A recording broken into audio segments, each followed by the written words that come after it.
Salut à tous, nouvelle vidéo un peu plus légère dans laquelle j'ai des excuses à faire.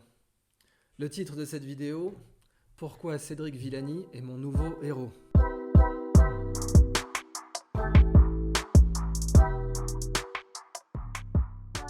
Et pourquoi je lui dois en partie des excuses? Parce que je l'avais critiqué dans Le Point.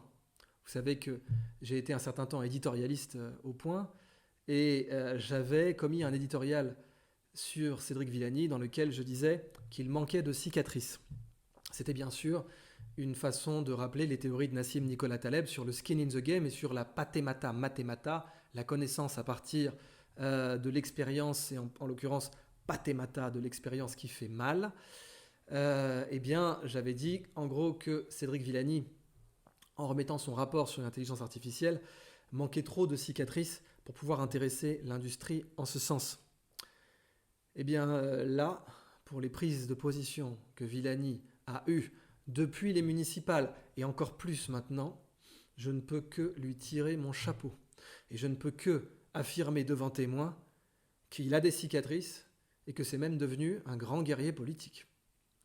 Alors revenons sur tous les faits, tous les débats et pourquoi j'ai vraiment acquis un respect politique. Bien entendu, un respect mathématique, ça c'est évident, Cédric Villani est la personne que l'on sait en mathématiques, mais un respect politique, voire philosophique pour Cédric Villani. Alors revenons tout de même au début et à mon point de discorde. Dans le rapport Villani existait l'idée, et là pour le coup je dois dire le mythe, que la recherche fondamentale précède la recherche appliquée. Beaucoup trop de chercheurs pensent cela, que la recherche fondamentale précède toujours la recherche appliquée. On le dit souvent pour essayer de justifier les dépenses de recherche fondamentale. On ne devrait jamais avoir à les justifier comme cela. N'importe qui est un peu éduqué ou qui s'intéresse au monde sait que la recherche fondamentale est essentielle. Et en plus, en l'occurrence en France, la recherche fondamentale ne coûte pas grand-chose. Contrairement à d'autres pays comme les États-Unis où les budgets là sont beaucoup plus grands. Mais en général, quand on veut justifier les budgets de dépenses, enfin les dépenses en recherche fondamentale, on dit bah oui, mais pour faire de la recherche appliquée, il faut de la recherche fondamentale. Ça, c'est quelque chose de faux, c'est un mythe. C'est un mythe qui a au moins le même niveau que utilise-t-on que 10% de notre cerveau. D'ailleurs, c'est un mythe au-dessus de n'utilise-t-on que 10% de notre cerveau. C'est un mythe encore plus honteux, entre guillemets. Vous savez que cette notion des 10% du cerveau, elle est considérée comme profondément honteuse. J'ai fait une vidéo sur le fait qu'en réalité, on peut la voir un peu différemment puisqu'elle vient de William James, qui lui-même remplaçait bien sûr cerveau par vie mentale, et que la question n'utilise-t-on que 10% de notre vie mentale est une question déjà beaucoup plus subtile et intéressante. Mais quoi qu'il en soit, ça reste un mythe, un neuromythe de dire qu'on n'utiliserait techniquement que 10% de notre cerveau, tout simplement parce que ça ne veut pas dire grand-chose. Énergie, masse, cellules, qu'est-ce que ça peut vraiment vouloir dire? Maintenant, comme vous le savez, pourrait-on mieux utiliser son cerveau? Oui, la réponse est totalement oui, et c'est là que les 10% prendraient un éventuel sens. Mais ce mythe donc est violemment combattu par les ligues de vertu et autres, alors qu'elles ne combattent pas les mêmes ligues de vertu, le mythe, tout aussi faux, de la recherche fondamentale qui précéderait la recherche appliquée. Dans l'histoire, la machine à vapeur, par exemple, a fait beaucoup plus pour la thermodynamique que la thermodynamique n'a fait pour la machine à vapeur. Et même pour les moteurs, par la suite pour les moteurs à explosion, et pour les moteurs à pétrole donc. Tout simplement parce que le progrès scientifique dans l'histoire se fait par essai-erreur. Et que ce sont ceux et celles qui font beaucoup d'essais-erreurs qui font progresser la science et la technique. C'est valable aussi en mathématiques d'ailleurs. On a en mathématiques des tinkerers, comme on dit, des gens qui bricolent, qui font des essais-erreurs et qui peuvent démontrer sans avoir aucune reconnaissance académique. C'est le cas d'Évariste Galois. Évariste Galois est présenté aujourd'hui comme un chercheur universitaire, rien n'est plus faux. Évariste Galois avait été rejeté par l'école polytechnique et rejeté par l'école normale supérieure. C'est le plus grand mathématicien français de tous les temps, devant Alexandre Grothendieck, qui est peut-être le deuxième Évariste Galois. Donc, ceux et celles qui font beaucoup d'essais-erreurs, en général, relèvent bien sûr de la recherche appliquée. Ça vous donne Héron d'Alexandrie, le premier inventeur connu d'une première machine à vapeur. Ça vous donne bien sûr Nikola Tesla, Thomas Edison et autres, qui font progresser la science et la recherche fondamentale à un niveau exceptionnel. Et évidemment, ces gens-là, en général, sont rejetés par le monde académique, qui, comme Nassim Nicolas Taleb le démontre amplement, vit de plus en plus en vase clos et ne donne plus de preuves de ses revues ou de son travail. C'est ça qui est assez horrible. Quand vous avez une revue par les pairs aujourd'hui, on l'a vu dans l'affaire du Lancet, mais on l'a vu dans d'autres cas, vous n'avez pas ce que l'on appelle en science un proof of work, que l'on retrouve aussi donc en cryptographie et dans les différentes crypto-monnaies. Le proof of work, la preuve qu'une certaine quantité de travail a été déployée, c'est le minage du Bitcoin, n'est absolument pas garantie dans la relecture d'un article par les pairs, en aucun cas. C'est devenu l'exception plutôt que la règle. C'est-à-dire que quand vous soumettez un article à une revue à comité de lecture, vous n'avez aucune garantie que les relecteurs et les relectrices ont fait leur travail. Aucune. Ils ne s'y engagent pas contractuellement. Et, encore une fois, comme le dit Taleb, ils n'ont aucun skin in the game. C'est-à-dire que s'ils ont mal relu l'article, ou pas relu l'article, comme ça a été le cas donc dans l'affaire du Lancet Gate, ils n'ont aucune conséquence sur leur carrière, sur leur intégrité, sur, disons, leur tenue financière ou leur réputation scientifique.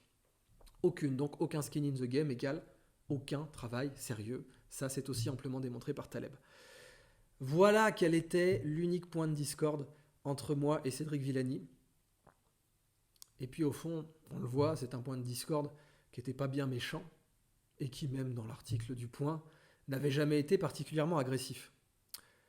Par contre, les prises de position de Cédric Villani dans les élections municipales à Paris, où il a refusé de servir la soupe au parti dont il avait porté les couleurs dans son élection, et surtout dernièrement, et c'est tout le point de cette vidéo, sur l'école à la maison.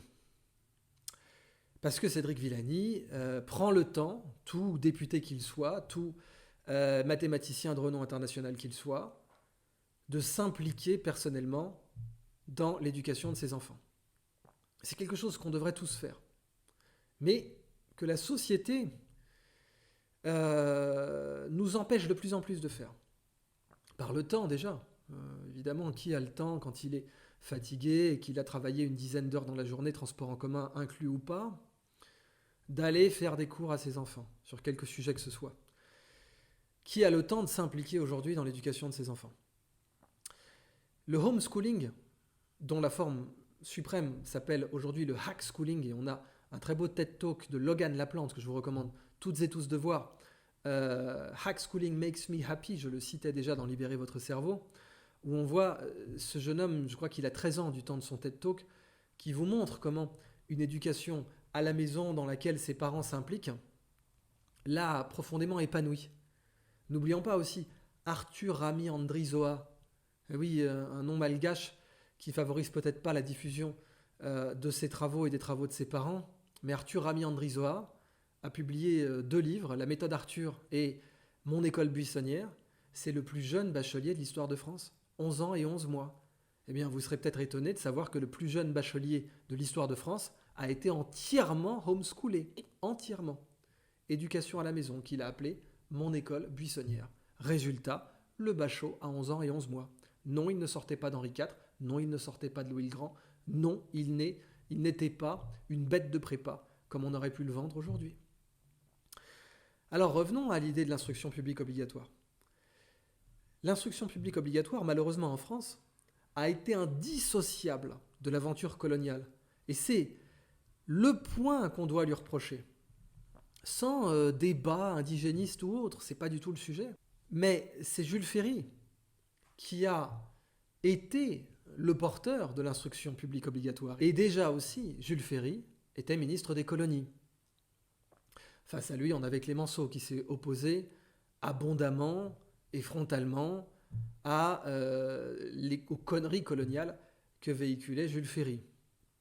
Alors bien sûr, les conséquences sociologiques de l'instruction publique obligatoire en France ont été très largement positives. Mais dans toute action publique et dans tout événement historique, on a toujours du bien et du mal. Et à un moment, le mal se met à prévaloir sur le bien. C'est inévitable. C'est pour ça qu'il faut renouveler nos politiques, qu'il faut renouveler nos ministères. C'est même pour ça, je vous l'avais dit dans une autre vidéo, que les pères fondateurs des États-Unis avaient envisagé que la Constitution changeât régulièrement pour éviter que les morts ne soient gouvernés, que les vivants ne soient gouvernés par les morts. C'est-à-dire que les générations vivantes ne soient gouvernées par les idées de générations mortes depuis longtemps et qui avaient informé leur philosophie et leur pensée et leur débat public sur des conditions qui avaient disparu depuis longtemps. L'instruction publique obligatoire est dans cette situation-là. Aujourd'hui, les morts gouvernent les vivants dans ce domaine. Et dans le cas français, précisément parce que l'instruction publique obligatoire a été indiscernable et indissociable de l'aventure coloniale. Prenez le cas suisse. En Suisse, il n'y a pas de ministère de l'enseignement. Ça n'existe pas. C'est une prérogative cantonale. Il n'y a pas de programme, en tout cas pas nationaux. Et il n'y a bien sûr pas d'inspecteurs. C'est impensable. Dans le cas français, il est inenvisageable d'avoir une réforme dans laquelle on n'aurait pas d'inspecteurs et on n'aurait pas de ministère.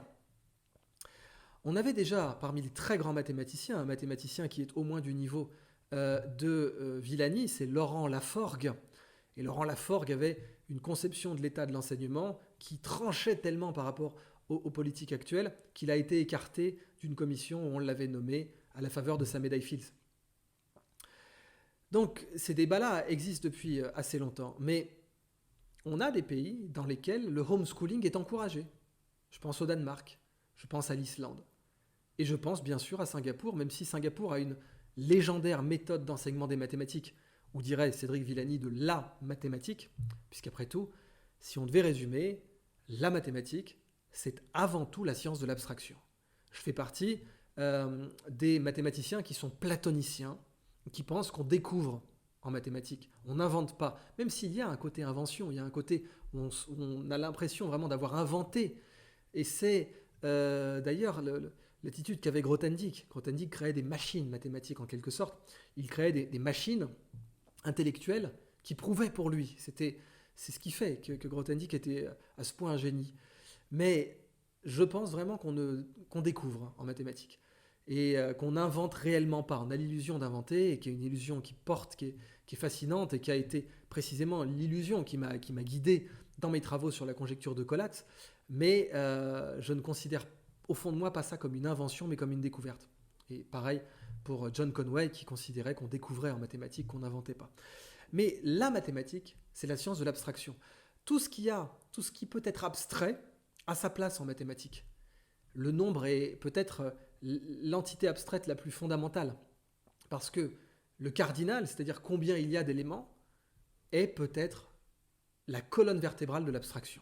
C'est-à-dire compter le point commun abstrait entre 17 pommes, 17 voitures, 17 personnes, c'est ce nombre, ce cardinal 17. Et ça, c'est peut-être l'essence la plus fondamentale de la mathématique.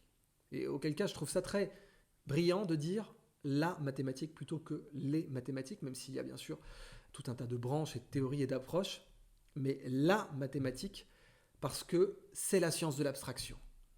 Et c'est pour ça qu'elle transcende toutes les sciences, parce que tout ce qui peut être abstrait a sa place en mathématiques. Et c'est ce qui fait que la mathématique pourrait absorber la philosophie, pourrait absorber la biologie. On a Francisco Varela, biologiste, avec le philosophe et biologiste Umberto Maturana. Alors Francisco Varela était au passage le créateur du laboratoire de sciences cognitives où j'étais inscrit en thèse à l'école polytechnique, le CREA. Varela avait été à deux doigts de proposer une théorie mathématique du vivant, était à deux doigts de proposer une théorie mathématique de la biologie. Il était vraiment à ça. Ça s'appelle l'autopoïèse, il n'y est pas totalement parvenu. L'autopoïèse ne capture pas le vivant dans son ensemble, mais c'est extraordinairement proche et c'est, selon moi, le plus proche qu'on ait des travaux de Darwin, c'est pas peu dire. Donc la mathématique. La méthode de Singapour a cette approche de la concrétiser. Parce qu'en réalité, ce que beaucoup de gens ont peur des mathématiques, mais ce qu'ils ne comprennent pas, c'est qu'en réalité, on est tous mathématiciens, avec une grande aisance. Parce que manipuler des catégories abstraites et se rendre compte de contradictions abstraites, se rendre compte qu'une fois qu'on a fixé telle propriété, on ne peut pas avoir telle autre, eh bien, c'est quelque chose qu'on sait tous faire. Rappelez-vous, dans Retour vers le futur, on a ce dialogue donnez-moi un Pepsi régime. Et on a le barman des années 50 qui dit si t'es au régime, prends pas de Pepsi. Donnez-moi un Pepsi régime.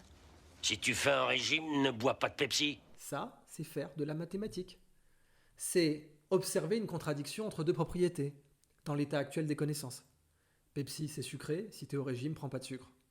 C'est de la mathématique, j'insiste, ça a l'air d'être trivial ce que je dis, mais non, une contradiction entre propriétés et l'implication d'une propriété, les conséquences d'une propriété, c'est le fondement même de la mathématique. Et donc, avoir le barman qui dit « si tu es au régime, ne prends pas de Pepsi », c'est la mathématique. Et puis ensuite, savoir plus tard qu'il existe des édulcorants, c'est de la mathématique. Édulcorant comme catégorie, c'est une catégorie presque abstraite. Produire un goût sucré sans avoir d'indice glycémique élevé. La définition d'ailleurs stricte d'un édulcorant pourrait être difficile pour une intelligence artificielle. Faire des mathématiques, on en fait tout le temps en réalité. Si je vous dis par exemple, pour les fans de flingue, un fusil à pompe à lunettes, là, si vous êtes par exemple l'ami Code Reno, fusil à pompe à lunettes, c'est une contradiction. Tout de suite une contradiction. Pourquoi ? Parce qu'un fusil à pompe, c'est fait pour avoir un effet de gerbe, c'est pas précis à 100 mètres, et donc une lunette, on voit pas trop l'intérêt, sauf, et là on peut comprendre l'exception, la finesse, la nuance, si on a certaines munitions pour le fusil à pompe qui peuvent éventuellement aller au-delà de 100 mètres. Bon, par exemple la balle Sauvestre, pour être précis. Eh bien, en mathématiques, c'est tout le temps ça qu'on fait. On regarde certaines nuances possibles à partir de certaines propriétés, par exemple sur les structures algébriques, et on se rend compte, à force de pratique, que telle propriété empêche telle autre, ou telle propriété implique telle autre. Et en réalité, ça, c'est un fondement de l'intelligence humaine. C'est un fondement naturel de l'intelligence humaine. Et on passe son temps à faire ça. Par exemple, là, la caméra qui enregistre cette vidéo, elle a une catégorie abstraite, assez abstraite, qui est la profondeur de champ. Si je me mets là, par exemple, vous voyez que je ne suis plus au point. Je suis hors de la zone où je suis au point. La zone dans laquelle je suis au point s'appelle la profondeur de champ et elle ne dépend que, une fois la lentille fixée, de l'ouverture de la focale. Et on a donc toute une catégorie d'objectifs qu'on appelle rapides parce qu'ils ont une très grande ouverture focale. Typiquement, les lentilles Zeiss qui avaient été conçues pour la NASA et que Kubrick a utilisé dans Barry Lyndon pour pouvoir filmer à la bougie avaient une très très grande ouverture focale, je crois que c'était 0,95, qui donc sur du 35 mm vous donnait vraiment des lentilles extraordinairement rapides. Et ça lui a permis de faire, parce que c'était un maniaque autiste du plan parfait, peut-être au même titre que Polanski ou encore plus, puisque je crois qu'il a détenu pendant longtemps le record du nombre de prises. Ça permet à Kubrick de faire ça. Cette idée, tiens, tu vas devoir filmer avec très peu de lumière, et tu vas vouloir avoir ce qu'on appelle un bokeh du japonais, qui veut dire la zone floue. Et le bokeh, alors évidemment, quand vous avez peu de profondeur focale, d'un coup, vous avez un arrière qui est peu résolu, et c'est considéré comme particulièrement esthétique dans certains cas. Et en tout cas, ça permet de séparer le sujet. Vous avez le cinéaste Paolo Sorrentino qui l'utilise assez abondamment. Donc, si je vous dis, je vais devoir filmer avec peu de lumière et je voudrais pouvoir séparer mon sujet d'un arrière-plan qui sera juste derrière lui, eh bien, ça implique cette contrainte. Je veux peu de lumière, je veux séparer mon sujet d'un arrière-plan qui sera juste derrière lui. Ça implique, pour quelqu'un qui s'y connaît en photographie, d'avoir un assez grand angle et d'avoir un objectif rapide avec une ouverture focale, disons, inférieure à 2. Une ouverture focale maximale inférieure à 2. Ça, c'est faire des mathématiques. Encore une fois, c'est manipuler des catégories abstraites et impliquer des conséquences. À partir du fait qu'on a fixé 2 ou 3 propriétés, tout le reste découle. Et c'est comme ça qu'on démontre un théorème. On fixe 2 ou 3 conditions et hop, le reste en découle.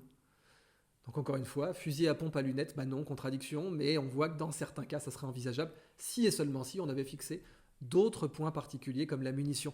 Donc, je voudrais vraiment insister sur le fait que la mathématique est accessible à tous réellement. Son seul problème en termes de neuroergonomie, c'est que comme elle est uniquement abstraite et qu'on ne fait pas l'effort, ça nécessite un vrai effort de concrétiser les maths, eh bien, elle rebute un maximum de gens parce qu'on n'arrive pas à la peser, à la palper. Et qu'en fait, les très grands mathématiciens et mathématiciennes, comme Émile Noether par exemple, qui était encensé par David Hilbert, et David Hilbert lui-même était un grand spécialiste de la matérialisation, de la concrétisation des mathématiques. Il passait son temps à faire ça dans sa tête. Les mathématiques avaient quasiment un poids pour lui, une odeur, une essence.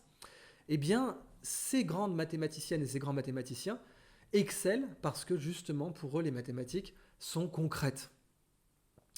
Alors, j'ai même la chance d'ailleurs de dernièrement publier un poème sur John Conway, qui est un de mes héros.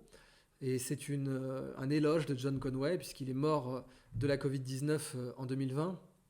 Et j'ai tout fait pour essayer dans ce poème, qui sera publié dans quelques mois, j'ai tout fait pour concrétiser les maths, leur donner une odeur, un son, une texture, pour essayer justement de les vulgariser à ce point-là. C'est ce que fait Singapour, et c'est ce que devraient faire tous les parents qui éduquent leurs enfants à la maison.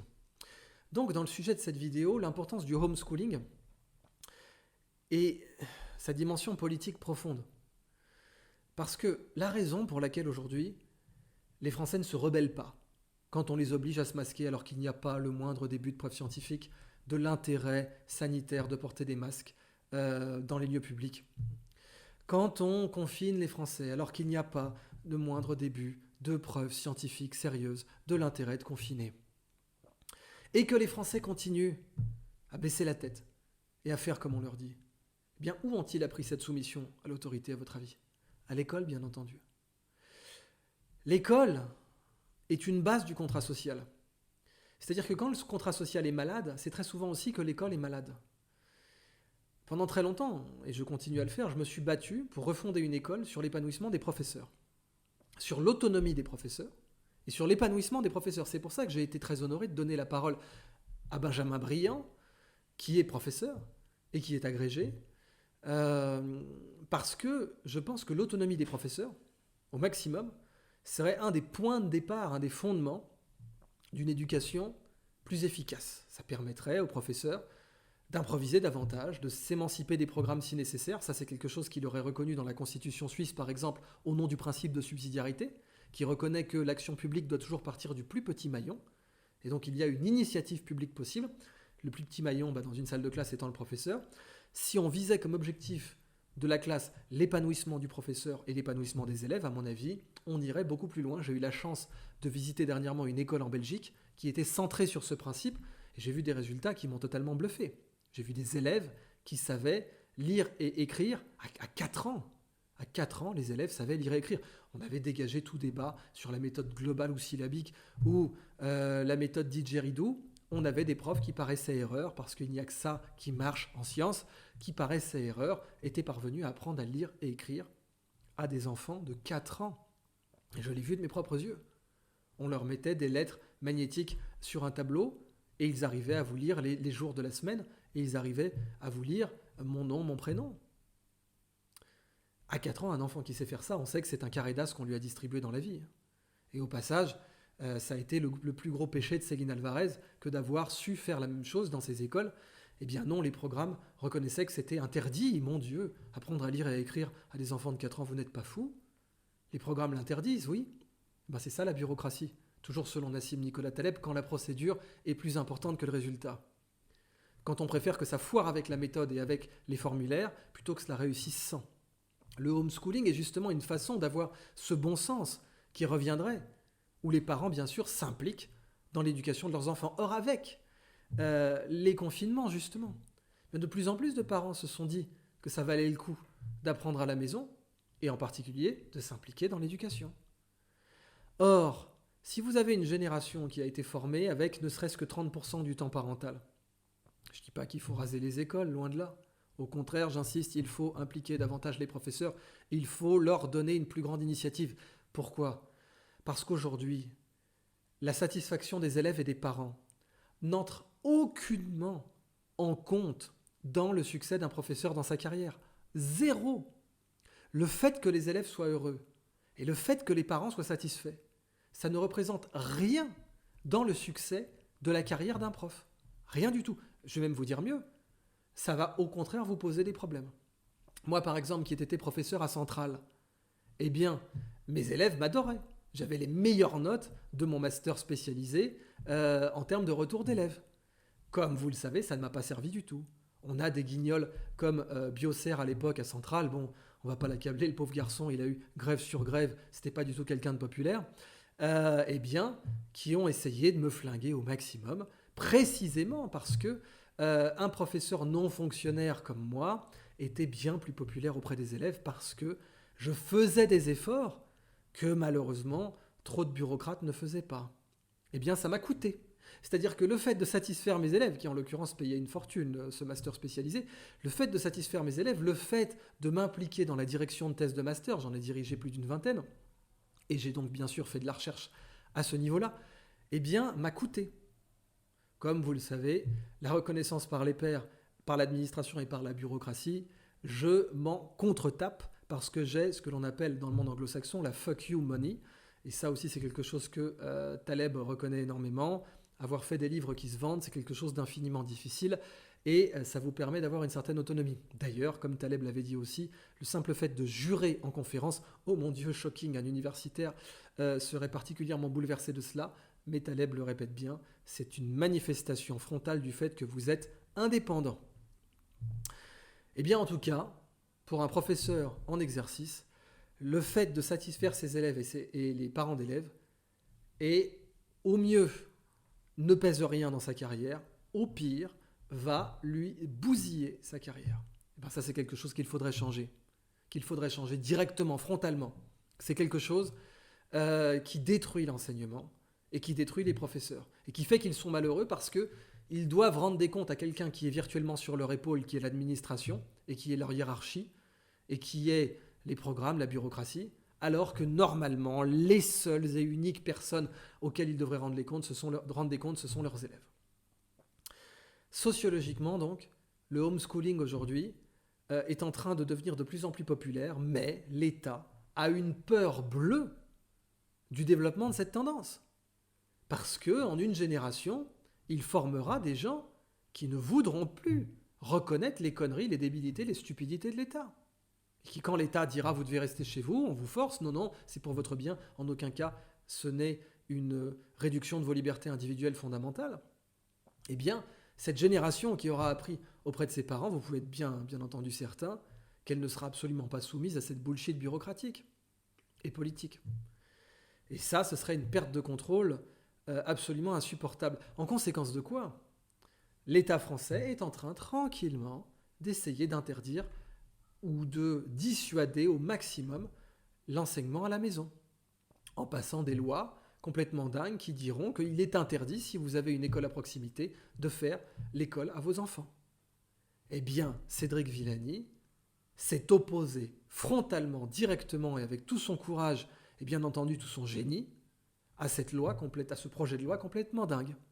Parce qu'il est député et que, bon, malheureusement, il est un peu l'exception, mais il s'intéresse de près aux lois. Et comme il ne vote pas simplement les mémos qu'on lui a présentés et qu'il s'implique réellement dans la naissance, dans la jeunesse de la loi en tant que député, eh bien, il a pris conscience, parce que lui-même s'implique considérablement dans l'éducation de ses enfants, du caractère inique, immoral et surtout des conséquences graves qu'aurait une loi qui interdirait l'enseignement à la maison.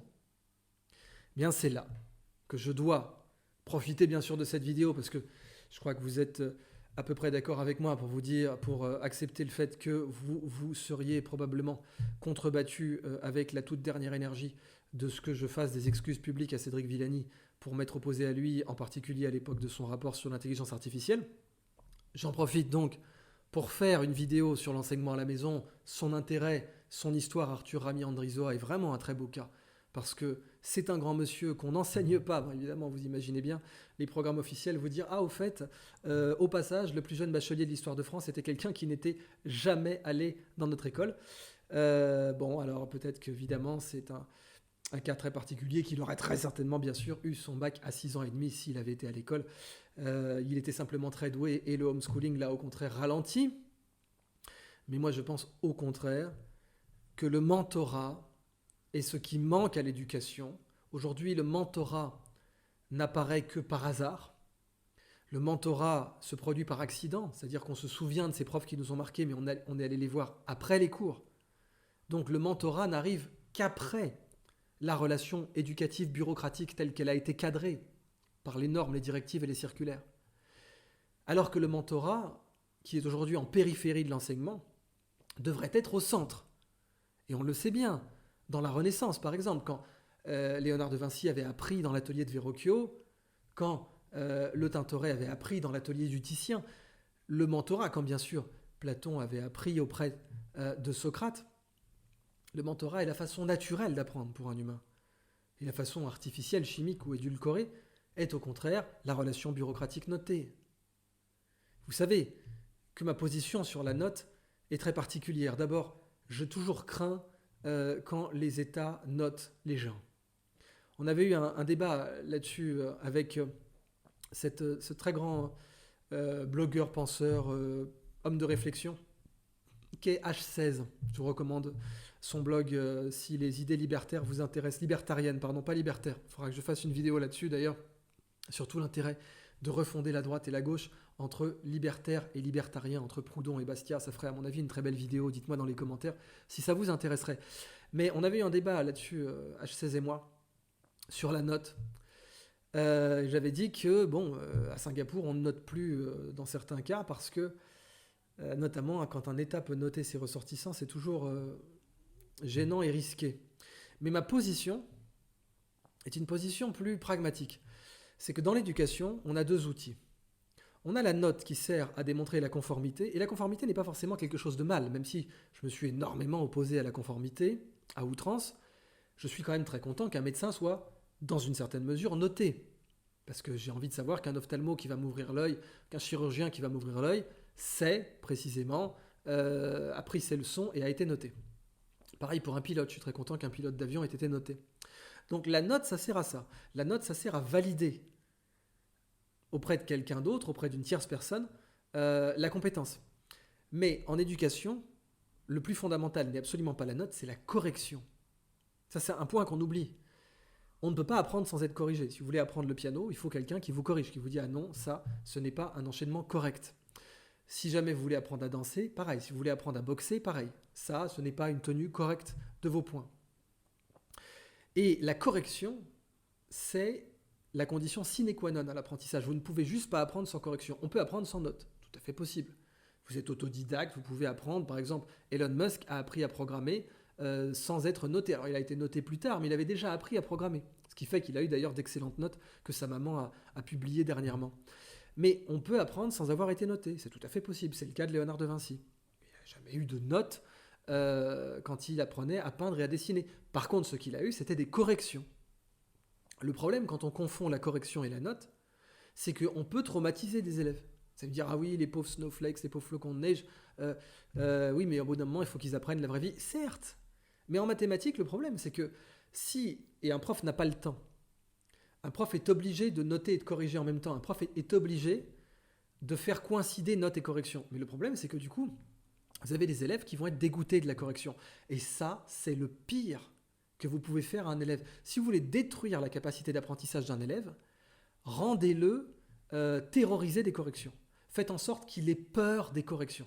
Si vous voulez flinguer la capacité d'apprentissage de quelqu'un dans n'importe quoi, la danse, la conduite, la peinture, ce que vous voulez, les maths, faites en sorte qu'il ait peur d'être corrigé.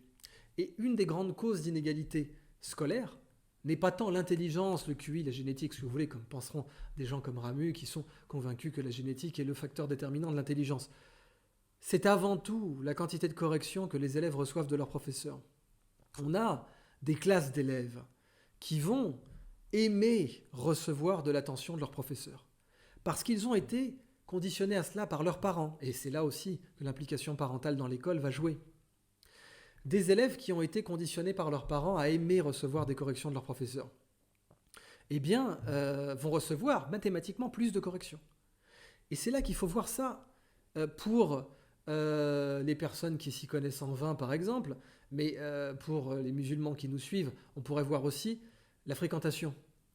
Quand on est boutiquier, par exemple, quand on veut ouvrir une boutique, et en particulier dans les boutiques de luxe, on sait que les gens qui passent devant la boutique, c'est très important. Et vous ne ferez pas le même chiffre d'affaires si votre boutique est dans une zone très passante que si elle est dans une zone peu fréquentée. Dans le vin, donc, on sait qu'une vigne bien orientée va donner un vin qui n'a plus rien à voir avec une vigne mal orientée.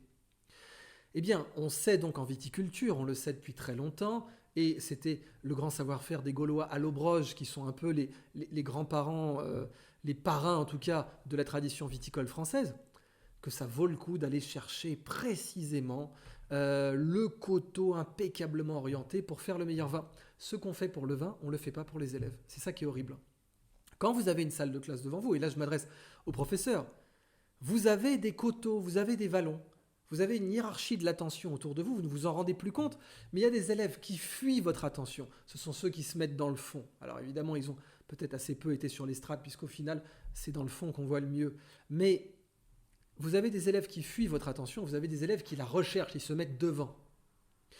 Et à la fin de l'année, c'est exactement comme si vous aviez une partie du coteau qui était à l'ombre et une partie du coteau qui était ensoleillée. Vous aurez des raisins beaucoup plus sucrés dans une partie du coteau parce qu'il aura reçu beaucoup plus de soleil par an, et vous aurez des raisins qui seront acides parce qu'ils n'auront pas reçu autant de soleil. C'est la même chose dans une salle de classe. Vous avez des élèves sucrés, des élèves acides, des élèves qui ont beaucoup reçu votre attention, et des élèves qui ne l'ont pas reçu parce qu'ils l'ont fui, et même pire que ça, pour vous, c'était épuisant en tant que professeur que de leur donner votre attention. Parce que vous avez été conditionné vous-même au fil des semaines de vous dire à chaque fois que je donne mon attention à cet élève, c'est pour l'engueuler, c'est pour le recadrer. Et l'élève lui-même s'est dit à chaque fois que le professeur me donne son attention, c'est pour me recadrer aussi. Du coup, vous avez une rupture de la correction et de l'attention. Et ces élèves-là, année après année, vont sortir du système scolaire acide plutôt que sucré. Eh bien ça, c'est quelque chose auquel l'éducation à la maison peut remédier. Et en tout cas, l'éducation en dehors du cadre formel et bureaucratique qui a été défini peut améliorer cette situation. Le mentorat, la façon la plus ergonomique d'apprendre. Eh bien, de tout, et pourtant on ne pourra pas reprocher à Villani de manquer d'élitisme, en un certain sens. Je veux dire, autant Villani est arrivé comme élu avec l'étiquette LREM, autant je pense qu'il y a assez peu de chances que des gens très conservateurs en matière éducative et qui sont convaincus qu'il faut souffrir pour apprendre ne reconnaîtront pas l'excellence purement scientifique de Villani et purement éducative. Hein, je ne parle pas de son excellence pédagogique. Donc, ce que j'aime avec lui, là, c'est qu'il peut réconcilier les visions les plus conservatrices, les plus cravaches, et les visions les plus, je ne veux pas dire modernes, ça serait un cliché, une caricature, mais en tout cas audacieuses, de l'éducation. Et il a pris position contre les tentatives sournoises, vicieuses, je veux vraiment utiliser ce terme, vicieuses, d'interdire l'école à la maison. Et ça, je trouve que c'est profondément courageux de sa part. Il a joué sa carrière politique là-dessus. Et donc je dois solennellement retirer tout ce que j'aurais pu dire sur le fait qu'il manquait de cicatrices.